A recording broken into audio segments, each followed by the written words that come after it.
Coffee break from 4, so we have a half an hour, 4:30, if we can reconvene just before 4:30. Thank you very much, everyone.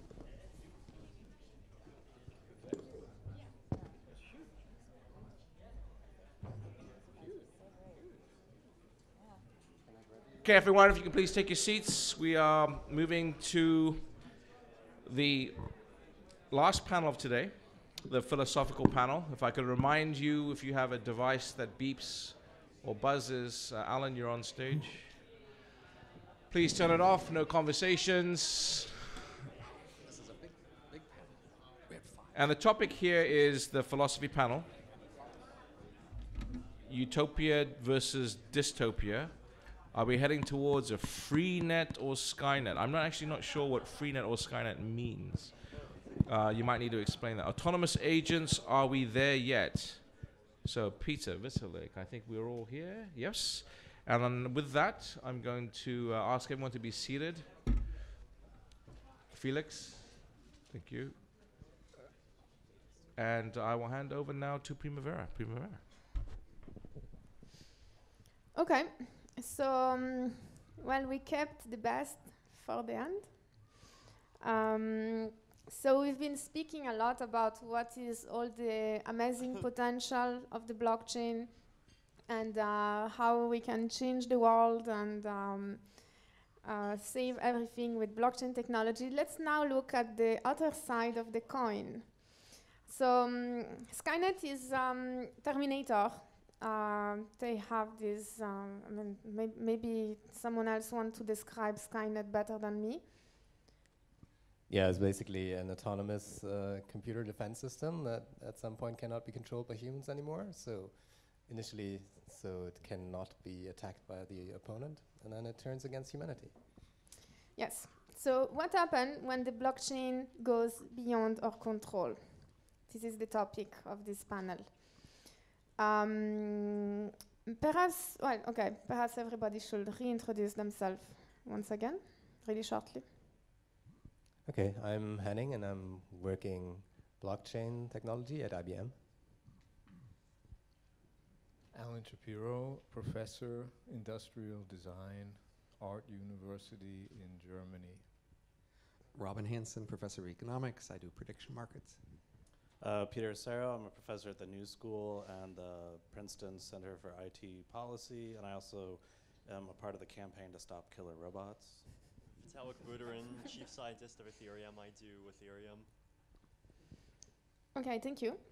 So, well, the discussion is essentially driven. Perhaps we should start with Peter to explain actually in terms of killer robots, what do you mean by that and why do you want to stop them? So the Campaign to Stop Killer Robots is a group of NGOs that's working at the United Nations to get an international treaty to prohibit fully autonomous weapon systems like Skynet, where they're really defined as systems that can target and fire weapons independently of human control. So this would be all sorts of things potentially, but basically requiring human control over weapons, targeting and firing decisions to prevent fully autonomous things sort of falling outside of human control. And also there's issues of accountability that are tied into that. So if you have these kinds of autonomous systems, the legal requirements for holding people, say, responsible for a war crime depends on certain forms of accountability that may or may not be in place in certain technologies, so you could avoid accountability for genocide or war crimes or things like that through this kind of autonomous system. So I've been thinking a lot about like autonomous organizations that you've been talking about, or some of these Bitcoin things, and whether these could be autonomous agents, and that in some sense that would free people of responsibility from the actions of these entities. Yeah, but that's the campaign. I mean, then there's assassination markets or whatever, but. So, yes, exactly. So there is this rule that every discussion about the blockchain eventually ends up there, right? So perhaps for Vitalik, I would like to know what is the closest instantiation or analogy of a killer robot in Ethereum? Has been developed or theoretically could be developed? Theoretically. I mean, actually, if it has been developed, please let us know too. As far as stuff that portions of the population consider evil, we have had decentralized Ponzi schemes, but that is a bit tame compared to killer robots. Theoretically could be developed. Assassination markets, one that people bring up. Can you describe what it is? Basically, so the way that this works is actually kind of a kind of really cool economics on some level. Basically, the idea is that suppose that I want, let's say I don't particularly like Robin Hanson, I want him dead. So what I am going to do is I am going to basically have just a regular old prediction market, and I'm going to make a bet that says, for example, that Robin Hanson is going to survive more than let's say 1 year, and I'm going to make the bet, put let's say $100,000 behind it, and then if let's say one thing other people could do is they could just bet against me, but in general, the chance that someone's going to die within 1 year is pretty small. But the one opportunity you do have to bet against me is if you know the outcome, and the reason why you would know the outcome is because you were the person who was going to kill Robin Hanson yourself. So what you would do is you personally would take your sniper rifle. Step 1, bet put a counter bet $100,000 against me. Step 2, shoot.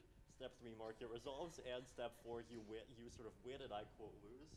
Well, basically what I was actually doing is paying the $100,000 to whoever wanted to carry out that particular action. So the sort of so this concept was originally invented, I believe, by Jim Bell in the 1990s. This was back in the early cypherpunk area, and the point is that it's this way of creating this particular kind of service that actually manages to sort of avoid at least some of the sort of centralization and trust issues involved. So in general, on online markets, there's always this sort of counterparty risk problem of, well, how do you, if I give the money first, are you going to, you're not going to provide the service. If you provide the service first, I might not give the money and so forth.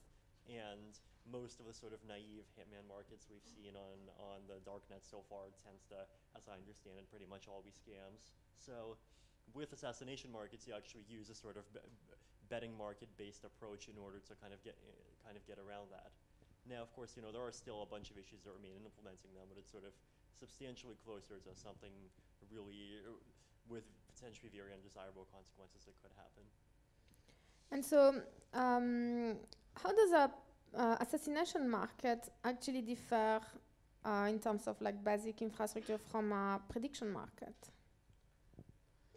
A straightforward bond would be a more straightforward way. You could just say anybody who does this, if this happens, pay me the money, and you don't have to use a prediction market. A prediction market would be kind of a way to give an excuse for it, where you pretend you're doing something else, but you're really doing this. So you might somehow prevent the straightforward offer, but it would be harder to prevent the prediction market. But I would just say these are general examples of the idea that if you make a unregulated system, then it may do things that you would have wanted to regulate. And if you no longer control the system, you're going to have to accept that it will just do some things you might have wanted to regulate. This is an extreme example. This probably isn't what would really happen, but you might well have other things you didn't like. And so the Augur, which recently got deployed on Ethereum. I'm sorry? It's still in alpha stage. They just finished. It's not open. We cannot put the bet yet. Not yet. Okay, but so let's look a few months or years in the future. Could we actually implement a an assassination game on Augur? So the one sort of key point. So the one sort of key potential Achilles heel that assassination markets do still have is the fact that someone has to report on whether or not Robin Hanson is actually dead.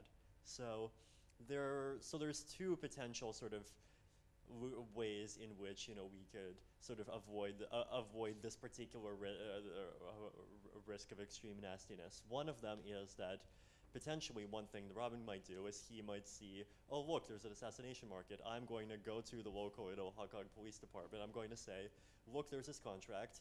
If you help me play dead, then we can bet against this guy. We can bet $100,000 and I'll split it with you 50-50. Robin plays dead for a bit, he wins, and as it turns out, he's not dead, and he's stolen $150,000.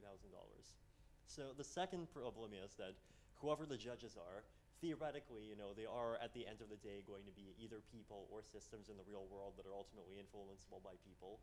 And so you could try to convince them that basically either convince them that this particular question is unethical, and so they should perhaps deliberately either lie, or if it's a sort of decentralized system, collude to lie on this on something like this.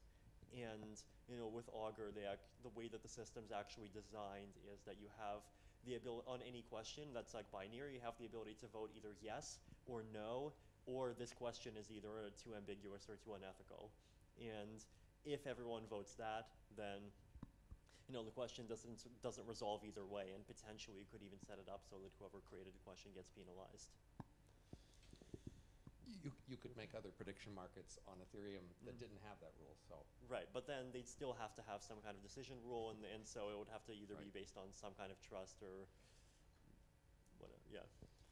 And so, yeah, what happened when I start using like a decentralized prediction market to, well, bet on things that are obviously legal? Is me betting or making a prediction, should I be held liable for this, or is it actually the person that is implementing the mechanism that should be vicariously liable? Or where does the responsibility lies in a decentralized system? Because we cannot blame the operators anymore. It's worse than deciding who's liable.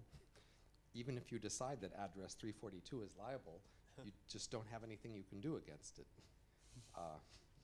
Address 342 is an address, and you can ask it to send you messages or something, you send it messages, but other than that, you can't do anything to it. Yeah, and as far as the object level question of who actually is liable, the answer basically is the use, in this particular case, it would be myself, because from a sort of functional perspective, what I have done is I have paid for an assassination, and there are very long-standing laws against that. And so, if you find me, you definitely can go after me. So I actually had heard of a more sophisticated version, perhaps, of an assassination game in which you actually design a DAO that is looking at the bets that are being put on the prediction market, and the DAO itself, as an autonomous agent, decides then to act upon it in order to earn the money, because the goal of the DAO is to accumulate as much money as possible. So you will not hire the killer. You will just make a bet, and it is the DAO itself which will hire the killer to make money for himself. I find that computer geeks often underestimate the tendency overestimate the tendency of courts to sort of interpret things extremely literally, as opposed to making the interpretation that just makes common sense. And so I predict with high probability a court will just say, no, you hired a thing to kill a guy, you go to jail. So just for some context, though,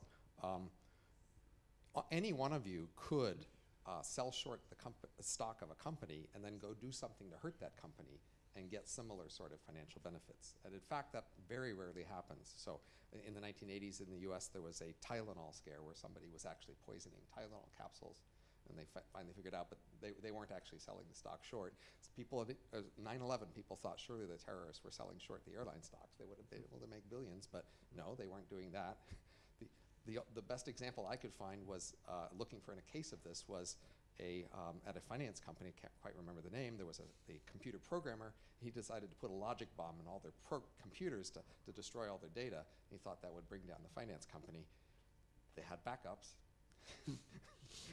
He went to jail, and so it's actually pretty rare, surprisingly, thankfully. Human nature is better than you might have thought. Yeah, I mean, I think it is just a sensational example for something that can very well be implemented without the blockchain. However, I think it points to something, and what you pointed out, it still needs the input to the system that somebody still lives or has died. And this is something that I think we don't talk enough about, this interface between the real world and the digital world. And that's where I think we might actually face challenges in the future when more and more facts out of the real world get fed into the virtual world automatically. And then something goes wrong there. And there's a slightly asynchronous situation with the facts in the real world and in the virtual world. Where, for example, somebody is supposed to have deceased and inheritance is supposed to be paid out, and it turns out he still lives. And I think that might at some point create a perverse pressure that if it's very complicated to adapt what has already been committed in the virtual world to the real world, then some people will start to demand, or we might even face a moral obligation in the future in the society to adapt to what the reality is in the digital world. This seems far-fetched now, maybe, but I think if we really see a more virtualized and more digitized economy in the future, we will have this kind of reverse feedback. I think that's why robots are interesting to me in general, right? Because that's where the digital world can reach out into the physical world. And the real world is both physical, but it's also these legal entities and other things, right? And I think that's the point, that it's both the users and the operators, and the software has to actually run on servers. But also, I mean, a lot of this discussion about the distributed autonomous organization, as if it can actually be a fully autonomous agent. And I think, you know, in some sense, yes, you can create some piece of software that's out there issuing commands, doing things that have effects in the world, but whether we recognize it as a legal entity, and I noticed the plantoid was a quasi-legal entity, but I like the plantoid because both it's physical and it's trying to be this sort of autonomous system. But I think the question is, could you incorporate it in some jurisdiction? So actually, who would recognize that, and who would be the trustees, right? Could it be its own trustee? Ultimately, corporations have humans who are responsible or corporations for Intuit, or they other don't corporations. Have to be human-owned anymore. Well, so I mean, but is it going to be corporations all the way down? But it's ultimately who's, you know, legally liable, or who has legal standing. Enough if the stock in the corporation that owns the other corporation or funds it is spread out and no single person controls it. Right, but ultimately people control it, right? At some level. If they can agree. Or maybe they don't have sort of voting control over it, but their liability, right, is there. So they'll lose their stocks, potentially. Liability as a shareholder, you mean? Yeah, well, that's part of it. But then also, do they have standing? So I think part of it is, if you're going to sue the plantoid, right, like who represents, can the plantoid hire a lawyer? Can the plantoid sue somebody? Well, for failing to build another plantoid that they were contracted if the to plantoid build. was incorporated and it had, it would pay a CEO and also could pay lawyers, and it would be clear what the rules are, what the plantoid wants, because it's part of the charter. Then all those human beings that also now let themselves be hired to do the most perverse things might also decide to work for very strange things for the plantoid. But if any of those people that it hires violate their contracts with the plantoid, can the plantoid sue them? Does it have standing in court to bring a case? Yes.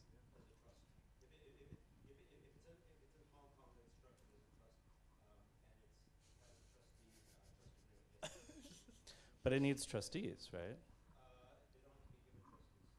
So the information was, if the cyber plantoid is a trust incorporated in Hong Kong, it can sue.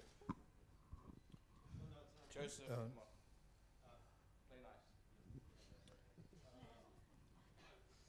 Start again. Oh, okay, what the legal situation would be is that it depends on how the thing is legally structured, but it could have you could have a trust, and what happens is that a person A, the way that you create a trust is that person A gives person B money for the benefit of person C.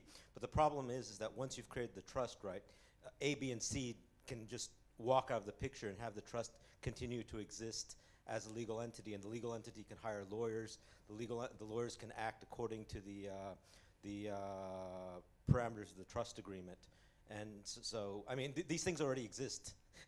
Right, but I mean, this was like wills too, right? But I mean, they go into somebody has to step forward No. as a lawyer and say, "I'm going to No, represent no. What happens is some that entity, right? the trust in the trust agreement, it says that the trust agreement is serviced and operated by. This thing happens with mortgages, right?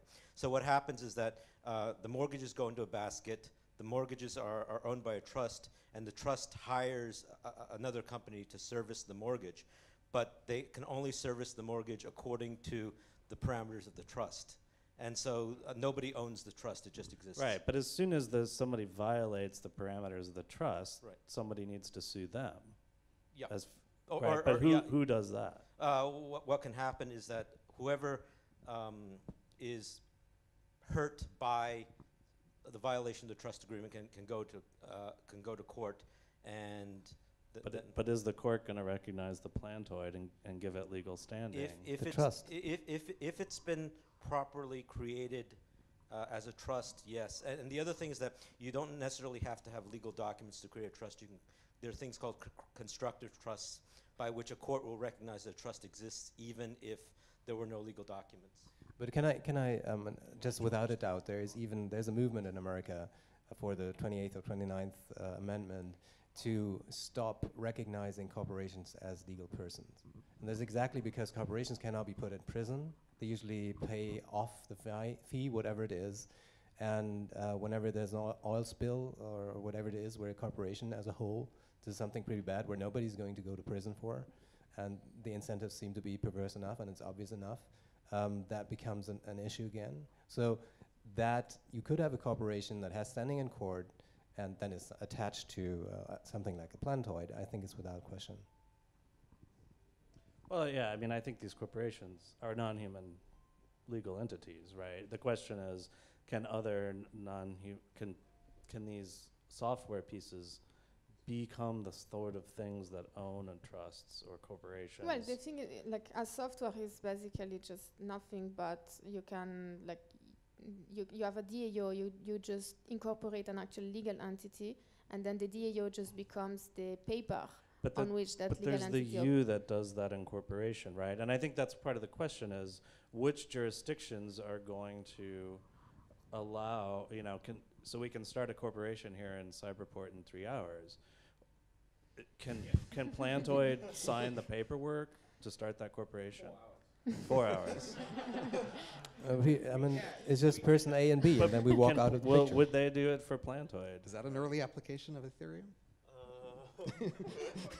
Create a. I guess the plantoid needs an agent, but that should be about it. And in some way, like, I think the question is even further than that, which is, does the plantoid actually needs? Let's not talk about plantoid, but like, does the plantoid actually needs to have a legal entity in order to be able to hire people?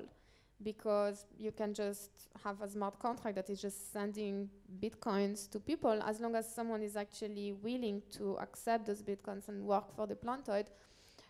Why do we actually need anymore a legal entity for that? You don't, right? I mean, there's all sorts of things that can do things in the world without being legal entities. The question is whether we're going to grant legal privileges and rights to them. So the legal privilege being what? Well, the right to sue or get standing in court or have certain rights recognized. Because in my view, actually, the interesting and scary thing is that regardless of the legal privilege, they also don't have legal obligations, right? So if I hire, like if the plantoid hire a person, normally you have like normal employment law that applies. In the case of the plantoid doesn't have any obligation to deal with the employee in any ways, right? So because everything, like whether it's property right, whether it's contract right, because those are actually dictated by the technology, the law does not have any effect on them anymore, right? So it is not recognized. It is like a smart contract is not a contract, but it operates in the same way. So there is no legal safeguard around it. There is no legal right and obligation beyond what is into the technology. But to the extent that we can now rely on this technology in order to de facto imitate or simulate a legal contract, then Well, but it's a simulation, right? So I can enter into some contract with somebody who's pretending to be somebody else, but if I want to sue them, like, what is my recourse? I don't know who they are. well, no, or but that's the something thing. else, Like right? you probably cannot rely anymore on the The legal. point is that the smart contract here like transfers the cryptocurrency units over automatically. In which case, it's basically their responsibility to try to sue it. In which case, it's basically their responsibility to try to sue to get it back, which I think realistically will work in cases that are sort of plainly one to one. But the interesting question is if we have sort of extremely large entities that aren't sort of obviously stand-ins for a small set of particular people, then that's a different story. If Vital uses the Ethereum to hire a robot assassin, I will be just as dead, whether it's legal or not. Right, well, and that's what the causal case is interesting, right? I mean, because you can create elaborate systems that can create causal effects in the world, and there is nobody who's legally liable or responsible or suable or accountable. And it's a concern then if we're thinking about, so where I'm getting is, if we're thinking about regulation, like we need to think like, well, boy, we don't want to empower these unaccountable systems with all kinds of rights and capabilities. Certain things are maybe intrinsic to the technology, but that doesn't mean we also have to give them legal standing and rights. In fact, I mean, that's the whole question. We definitely don't want to empower them, but isn't the technology going in a direction in such that more and more the technology is taking over the actual legal framework, and most of the things that you will do usually under a legal framework, you can now do at the technological level.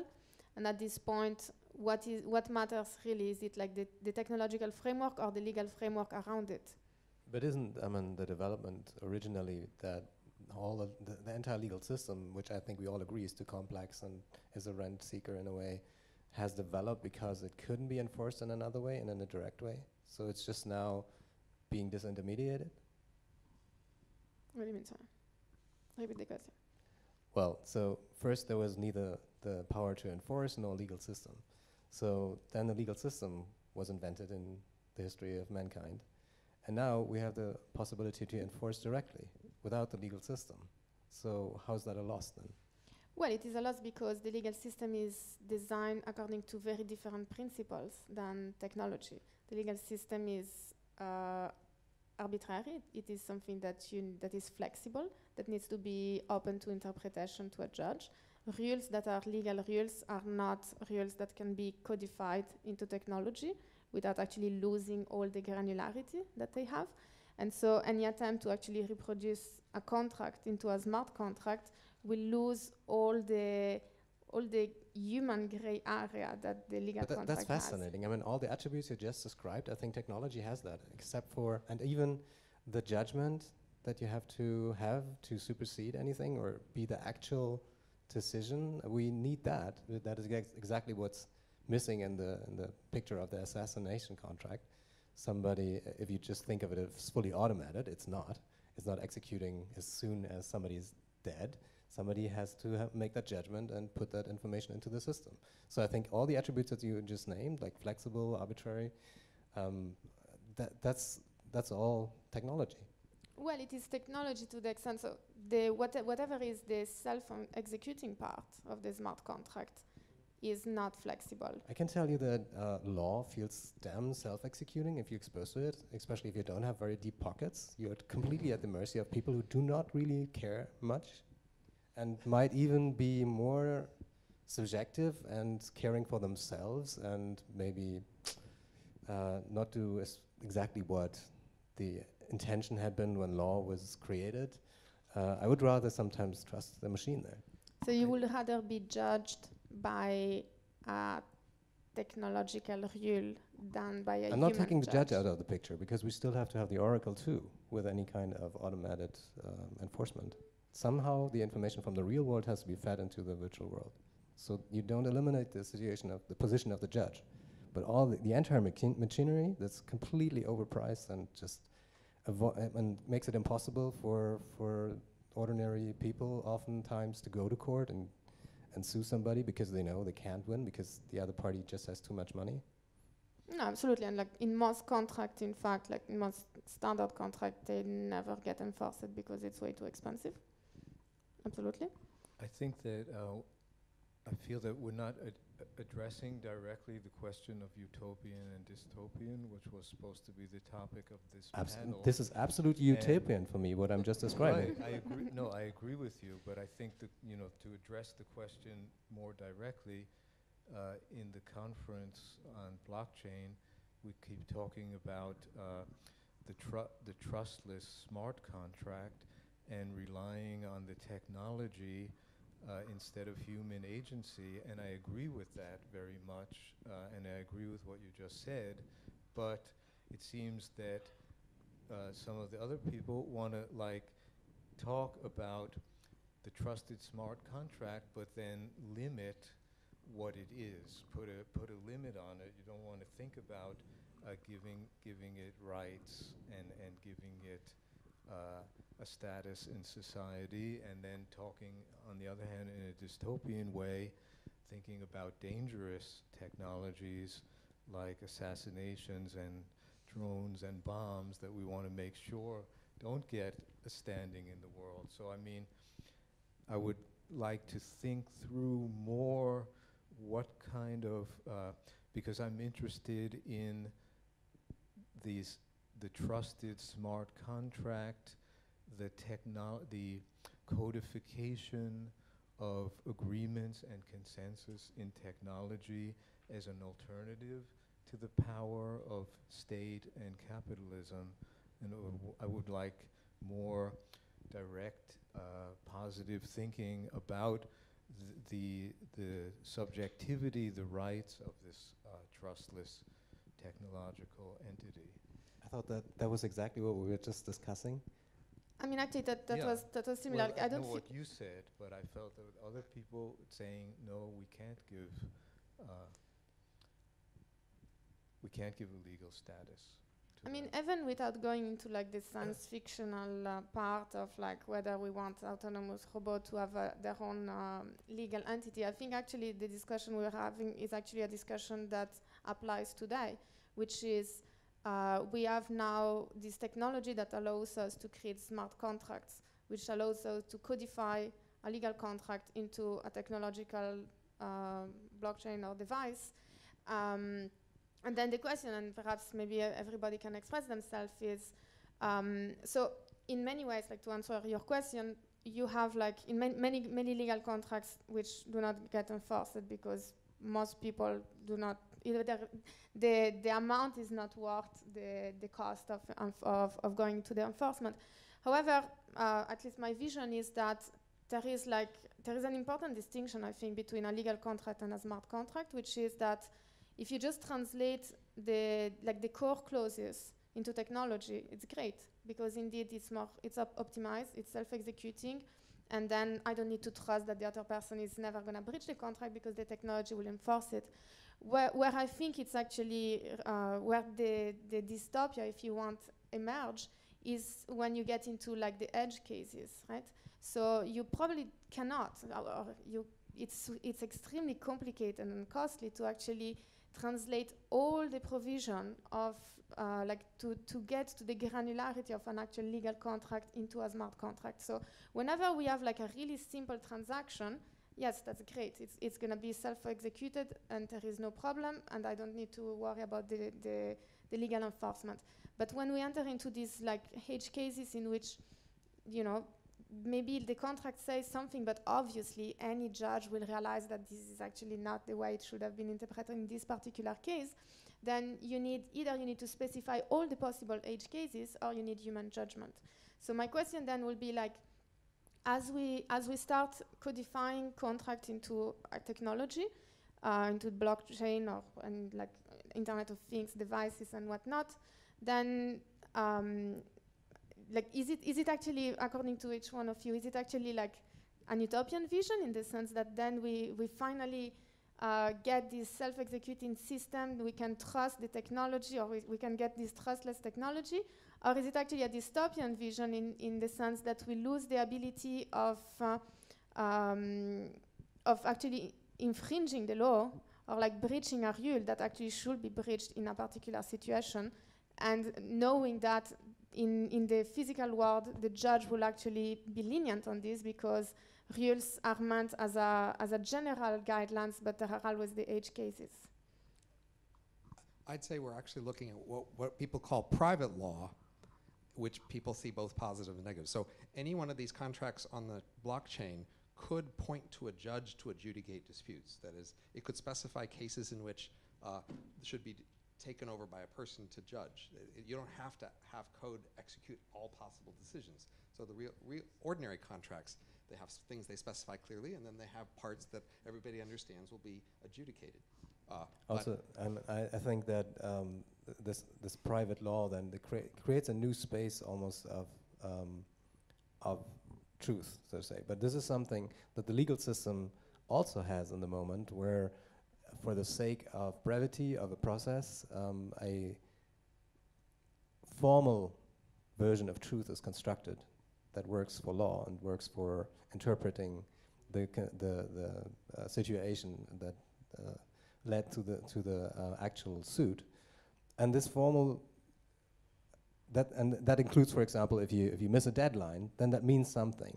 It isn't really expressing anything about the real truth, but it expresses something then about the constructed formal truth that's established to make it easier to come to a decision in the process. And this kind of separate truth that exists in the legal space, and that's completely part of the basic tool set of how law operates, we're going to have in the digital space then. In my hope, it's going to be more reflective of the actual truth, but of course it will entirely depend on the interface of how you feed the information into the digital space, and I'm very skeptical about that. Still, we are not going to lose anything if it comes to this kind of private law situation where you have a separate space, a separate truth, so to say, separate from the real truth, but it's just going to be the same like in the existing system now. It is worth noting that the concept of opting into private arbitration is something that has been recognized since the 1950s in 151 countries. I would just add, I mean, to go back to the question, that I would call it a utopic idea in a negative sense, right? Which is, and to use an example, so in the debate about autonomous weapons systems, the sort of proponents, if you will, of developing autonomous weapons argue that you can take the Geneva Conventions as a list of rules and program those into the machine to and then the machine will observe always at all times the Geneva Conventions, and so all the people it kills will be lawfully killed, right? So where's the problem in this logic? The problem is the rules that are written down in law are not the kinds of rules computers are designed to follow, right? So saying that you have to, recognize somebody who surrenders, well, as a programmer, you have to come up with an algorithm, a code, and a representation, an interpretation that's functional and practical to get it to work in a computer program that is itself a whole sort of set of interpretations that are human, that are decisions that you make as an individual that could be contested by lawyers, by generals, by all sorts of people, and other programmers might do it differently. So how do you settle what the proper way of coding any particular legal rule is? I think I'm not a lawyer. I feel kind of in disagreement with a lot of this, although I feel some resonance with what you just said. I would say I'm interested in literature and the law. I'm interested in stories and the law, and especially in exceptions. It's like if an analogy, if I want to get customer service with any company now, you have these automated systems that you call, and the way those systems are designed is with rules, and that's bureaucratic, and it says, what is the category of the question that you want to ask or the need that you have, and then it generally ends up that since the exception has not been considered as the starting point, the particular problem that I have actually can't be dealt with by pressing 1, 2, 3, 4, or 5. So I think from the point of view of a non-lawyer, I would be bothered you know, and someone who's read Kafka and that stuff, is that the law coupled with power, the judge, the deciding arbiter, instead of listening to my story and the reality of what the situation is, has already a preset, codified set of rules. But law that works kind of like bothers that. Law me, works and like that from the start. Right, but the opportunity of the autonomous agent and the autonomous organization, for me, is perhaps to begin from the point of view of the exception, rather than the code and the codification of We're talking laws mostly and, here about and automation. regulations. I mean, automation versus human judgment. I mean, that's a great argument to have, but it's not very much about blockchains and what will happen. I mean, here is about whether humans will have a certain kind of new freedoms of action to make new kinds of contracts that can include human judgment or not as they choose. But the consequence is that these new kind of contracts will allow new kinds of actions that are harder for the rest of us to regulate. And they will like that in many ways, because they want to do things that are harder for the rest of us to regulate, but the rest of us might pause and wonder I think whether we'll also, like that. also in the positive way, there will be, on the private level, new markets will be springing up, because they can be enforced automatically, and they couldn't spring up when cheating would be too easy and going to court always too expensive. I cannot give you a good use case right now, but I'm convinced niches will be found that will come into existence because of this automatic enforcement possibility. I think it's definitely worth emphasizing that blockchains/smart contracts on the one hand and AI on the other hand are very different categories of technology. And you know, the kinds of programs that people put on systems like Ethereum so far tends to be anywhere from like 1 to a few hundred to a few thousand lines of code. So fundamentally, what blockchains are is basically sort of ways of creating highly structured and highly enforced patterns of social organization, which is in some ways very different from what AI does, which is that it actually does sort of replace aspects of human agency in particular circumstances. But actually, perhaps this is exactly what is really interesting, right? Is that until now, we believe that in order to have something that is autonomous and self-sufficient, it had to have some form of AI. And with the blockchain, we actually realized that something that is really stupid and that just is like a few lines of code that doesn't have any intelligence whatsoever can actually be autonomous. Well, on the other hand, the laws of physics are also autonomous. You can think of the universe as a big, huge smart contract with, you know, lines of code for carbon and nitrogen atoms, and why hasn't that led to dystopia yet? Or utopia. Because it's law-like. I would actually like, so if we forget all the all the illegal use of prediction market, I would like to, if you can present what happened when we actually bring the prediction market to the extreme and we actually decide to regulate a society according to those. Would you like to present a few words about Futarchy, and then perhaps we can open to the public? Sure. So this will be a slight change of emphasis, but you can run organizations by doing two things. You choose outcome that you want. Like so, ordinary corporation, the stock is a public corporation. The stock price is a big proxy for whether you're doing a good job.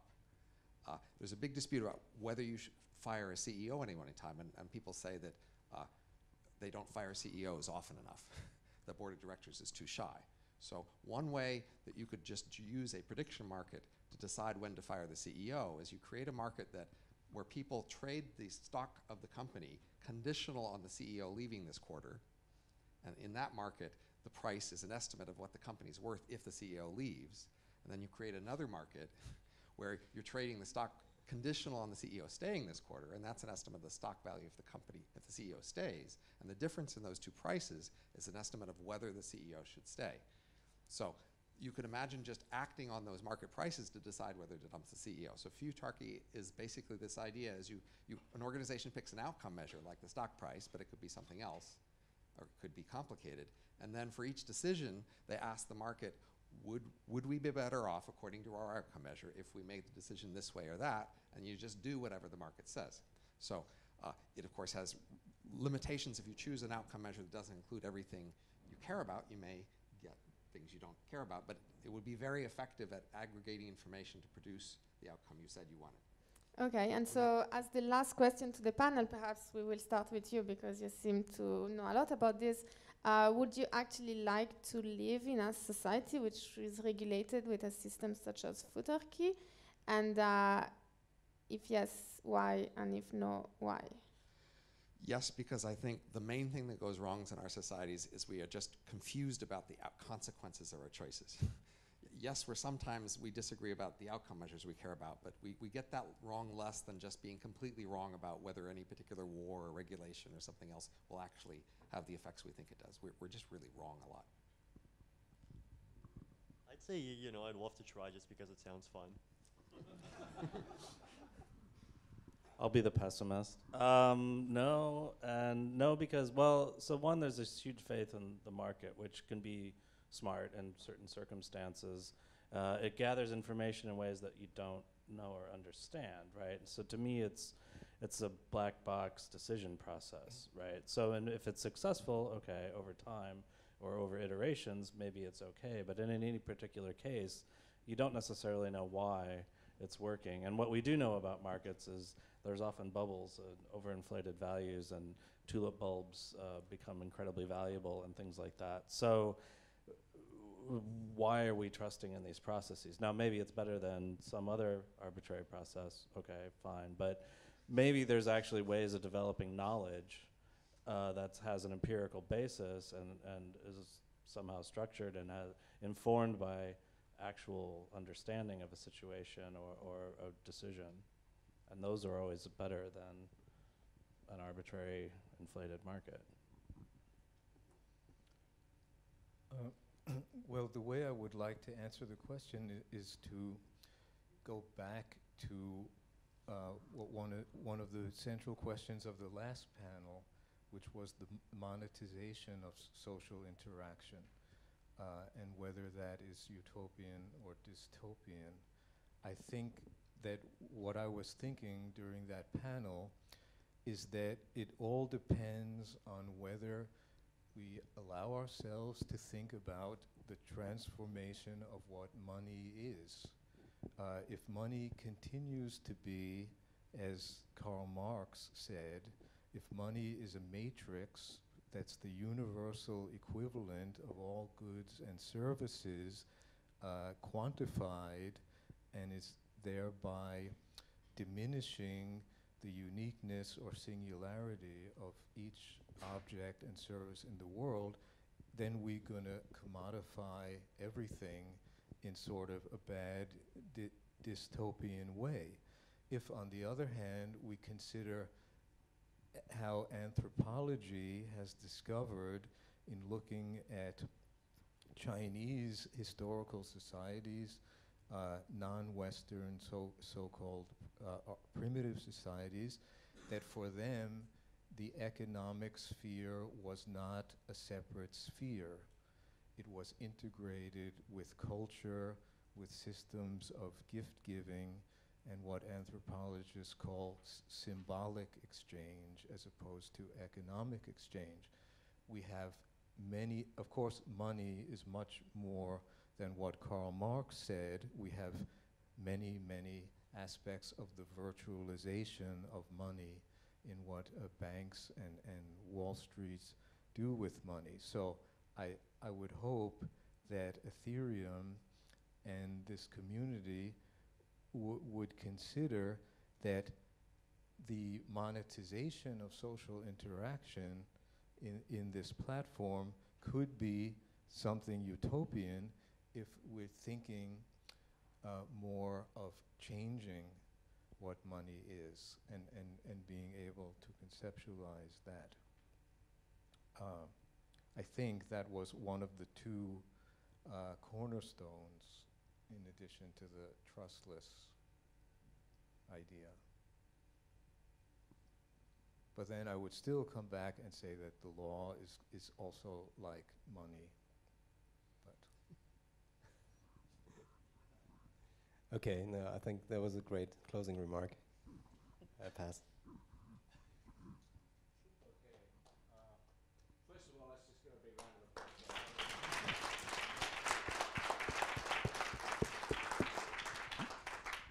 I am really conscious that we're over the time, and we will just formally close the event. But we have, for those of you who need to leave at 5:30, please do.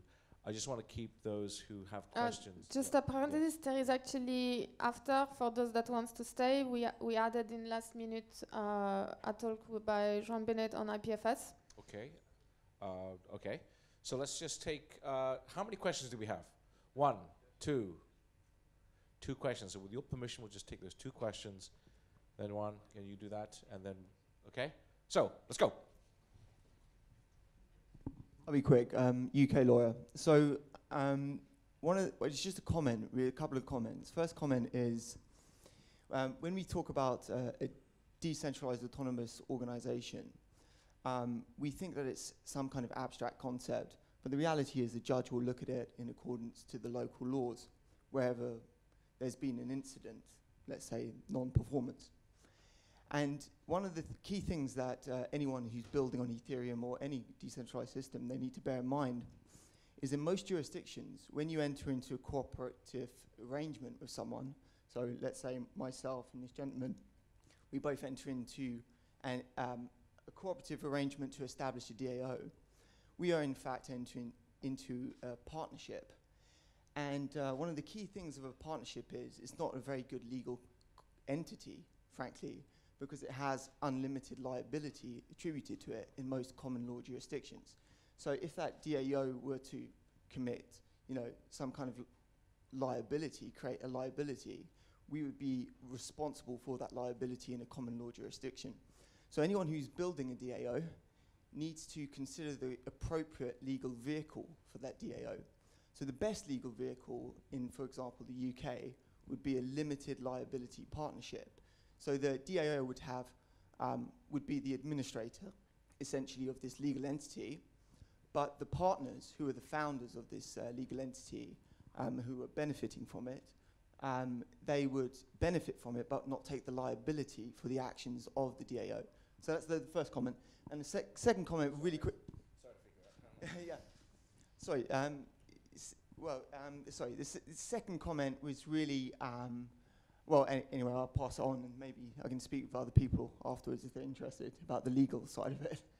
I would like to add on this. Actually, in the first blockchain workshop that we did at MIT and Harvard, one of the working group was on the legal personhood of DAOs, and we have a semi-finished report on how we can actually, what kind of legal tools we can use in order to get away from the common partnership and actually design alternative legal entities that can be used for the DAO. So actually, if you or anyone else is interested in this, you can join that working group and we can try and finish that report.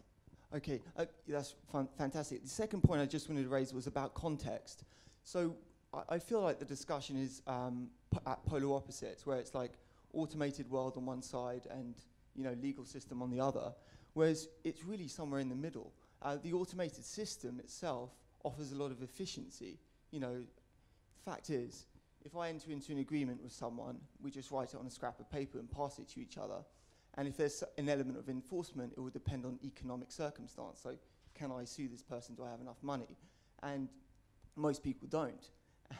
So the smart contract is helping create better efficiency around the contract creation and enforcement, as you were saying, because enforcement across borders is very difficult and very expensive. So we're leading to a better efficiency around how contracts are created. And so what we try to do is created an open source legal contract, which anyone can contribute towards, which is for the sale of digital currency. And our view is eventually that will be codified so that people can use this as a framework for selling digital currency. So I think the program is great as an efficiency layer, but underneath that is some context. And it's the people that will build the frameworks around this program that will realize the real efficiency for people, so they can transact better with more certainty. Thank you so much, and sorry for disturbing your train of thought. Last question for the whole conference. No, actually, for this section. I want the last word. Quick question. You said that, I think the panel mentioned there were corporations can't be held liable, criminally liable. Did I hear that correctly? People thought that They that's can't the be case? put into prison. Well, no, that's true, because a corporation isn't a person, but the officers who run the corporation can be put into prison. But that very often does not happen, right? Well, it doesn't happen as often as maybe I would say, torch-wielding masses would like, because the way you punish a corporation oftentimes is by taking money from a corporation and punishing the officers and the shareholders, and more often than not, when corporations are going to be criminally prosecuted, they end up going out of business. Arthur Andersen's a perfect example. That was a company that was criminally prosecuted and did go out of business. They eventually won at the U.S. Supreme Court, but it didn't do them a hill of beans of good because they were out of business several years later. So who's they? I mean, the employees. So when you say that people don't go to prison, corporations can have employees who go to prison. Yeah, but the likeliness that those CEOs or executives that made the decisions that were then leading to the demise of the company received the golden handshake. Actually, or no. punishment. If you look at WorldCom, you look at Michael Milken, Those are you look at exceptions. Ivan Boesky, you look at, over the last 20 years, there have been CEOs who have gone to prison and officers who've gone to prison. So what happened with GM and the 130 locks, or 130 people who are dead now because General Motors knew about defective locks? And Well, I don't they think didn't that's fix them? happened yet. I mean, to some degree, I think people need to remember that it takes a while for these matters to be litigated and prosecuted, and that while it may not happen today, it may happen in 3, 4, or 5 years from now. So I don't want the panel to be left with the notion that corporations and their officers can't be punished. Thank you. Primavera, can you? It's probably also worth noting that because we are thinking of a DAO environment where there might not be officers to some degree, even sort of investors into criminal entities don't get absolute protection. The obvious exemption being the laws against financing terrorism. So there definitely is precedent for even people who throw money into evil DAOs to get knocked down if people really want to. And even in the LLP or the limited liability corporation, the liability is limited to the investment. So all the money that the investors or partners have put in can be taken away, right? Well, and then in most jurisdictions, you can try as a matter of public policy to limit the corporate liability, the dollar value, but the criminal liability, you can't escape. And the reason governments do that is they don't want people to be cute and claim, oh, we structured a corporation, therefore we can engage in activities that are harming the public or people in foreign countries and think we get away with it. But if on the blockchain all we have is a public key, there's really not that much we might be able to do to punish whoever's behind that public key. So whatever the actual formal rules are, we have limited liability if we can maintain that privacy. Actually, the blockchain does create a mechanism for law enforcement. It is actually quite an effective tool, and I think that's what we were trying to point out in some of the other panels, is that if law enforcement just got on the train, they could probably go after people based on the records that are in the blockchain. Yeah, but that's just maybe today for people who don't know how to use it. And also it's worth pointing out that may be true with Bitcoin, but it's going to be substantially less true with things like Zero Cash. Like, not true at all. Okay, thank Right, you. everyone. That Let's was thank you for extremely put it again interesting. together for the panel. Ron, are you ready? Okay, so